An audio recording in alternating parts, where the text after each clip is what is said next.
نتعلم كيفية الوضوء. بسم الله.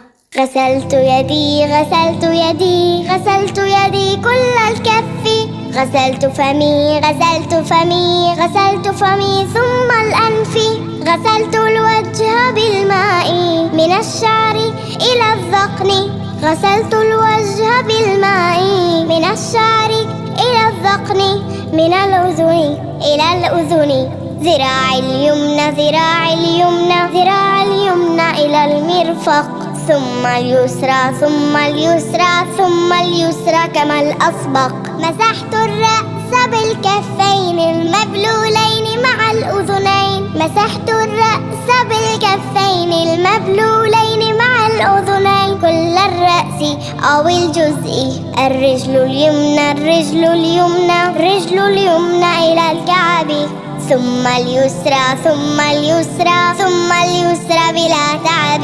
وتوجهت إلى القبلة